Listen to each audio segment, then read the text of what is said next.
The end of the 2024 Euros is nearly upon us. There's just 2 games left. England against the Netherlands and Spain against France. I'm going to give my predictions on both games on what I think is going to be the final and who will win the entire tournament. We'll start off with my nation, England, against Holland. This is such a huge fixture for both teams. To be honest, England have been a little bit underwhelming. Well, actually, very underwhelming throughout this tournament.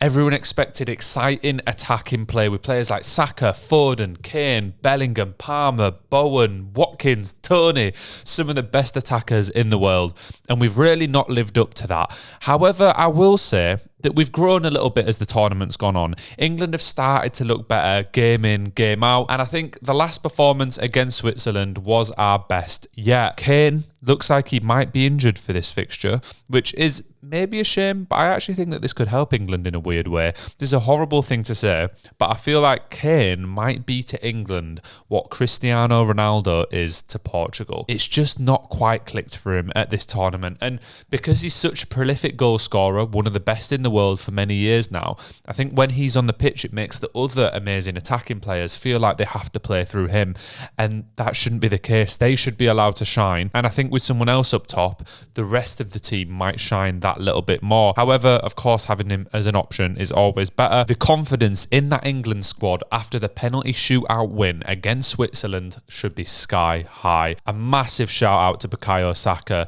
After what happened to him at the previous Euros, having the balls to step up and take a penalty and tuck it away like that can't be understated. What a boy. He also looked really good last game, probably our most direct attacking player. He has been throughout the tournament. If you compare his performances to Foden, even Bellingham, I know Bellingham's obviously had the goals, but Saka throughout a game seems to have been involved a lot more. Mainoo's second start looked incredible. He's fit right into the team. You wouldn't think that it's his first tournament playing. Palmer off the bench is good, but because of those Saka performances, you can't drop him. Let's move on to Holland.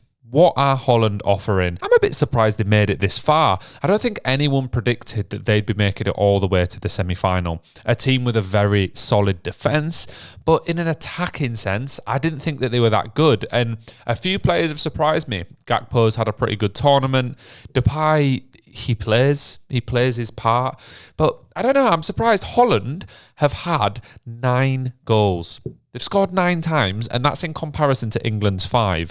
And if you compare on paper the attackers in both squads, I would not have put that stat into existence before the tournament. So very surprised by that one. They have conceded 1 more goal than England, but that's only 4 versus England's 3. So I don't think that's something to read into too much. They have also had a 0-0 draw against pre-tournament favourites in France, which is a great result for them. It's really hard to say with Holland, but I think with this fixture, obviously as an England fan, with no bias involved, I think that we'll somehow pull it out the bag. Game on game, improvement in performance throughout the tournament. If we can improve again on the last game, and I actually think if a team attacks us a little bit more, it might give us some freedom to go out and attack them, and that could change things. So I'm going to go for an England win, and I'm actually going to say 2-1. I think we'll score. Holland, obviously a fantastic scoring record throughout the tournament, so I think 2-1 is a fair shout. Let's move on to the next fixture, Spain versus France. I think it's very fair to say that Spain have been the best team at this Euros tournament by a country mile. Exciting, attacking football every single game has really shone through for them. It's meant they've beat 3 massive international teams on the route to the semi-final, that in Italy, Croatia and Germany. Germany, obviously one of the favourites for the tournament. Croatia, massive international pedigree in recent years. And then Italy, the holding champions. So Spain's confidence should be on that next level. And they're used to doing it now. They've been playing good teams game in, game out. I know France have played Belgium, France have played Portugal and managed to make it through both of those games, but not in the same fashion that Spain have. Big shout out to Yamal, one of the most exciting young players in the world, and he has got every single club and every single football fan's eyes on him throughout this entire tournament. He turned 17 a day before the final of the Euros. Imagine the story for him if he makes it and the day after his birthday he wins. Wouldn't be a very good night out the night before, but I'm sure he'd take European glory over a couple of extra bevies. A few problems for Spain in this fixture though. Carvajal was sent off against Germany, one of their most experienced and important defenders available. It's not going to be there. Pedri is also injured, a very important midfielder for Spain.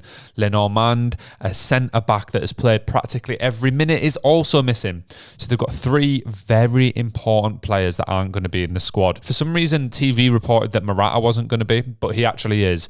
Morata, one of the biggest myths in world football is that he's actually an awful player. Admittedly, he's not one when you see him on the opposition team sheet, you get particularly afraid, but he has actually had 216 goals and 82 assists during his player career, and that is for the likes of Juventus, Real Madrid, Atletico Madrid, Chelsea, and now apparently he's looking at a move to AC Milan. So the myth that he's bad is wrong. Maybe not the most exciting player, but over 200 goals and nearly 100 assists is still pretty quality.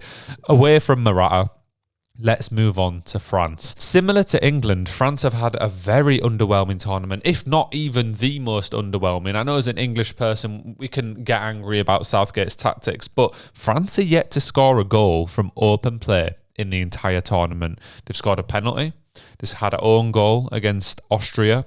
They got through on penalties last night, and it was a deflected own goal against Belgium. So to get to the semi-final of the Euros without scoring a goal from open play is actually pretty impressive. But them and England have been in a battle of who can play the worst football throughout this tournament. I do still feel, similar to England, if it clicks and the team clicks, France will just run through anyone in the world, even if Mbappe just clicks and has an unbelievable game. But those star players haven't shown up so far. However, despite that lack of attacking quality, they have only conceded 1 goal from open play as well. But they've not played as many good teams. I suppose Portugal should be scoring against them. A very entertaining match that obviously ended in penalties.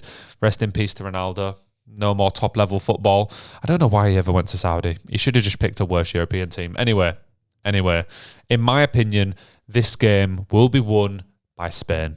Despite the players that are out, despite the fact that they're playing one of the favourites of the tournament in France, I think that Spain have more than enough to beat this current France setup. If France came in with better confidence, with a better run of games behind them, then I would probably give it to them. But for now, I'm saying Spain will make it through to the final. And you know what? I think they're going to win 3-0. A Spain 3-0 victory. Don't bet anything on it because I never get the predictions right. On to the final. Spain against England. What a final that would be. I'd be so excited for that. I honestly can't wait to see if England manage to make it through.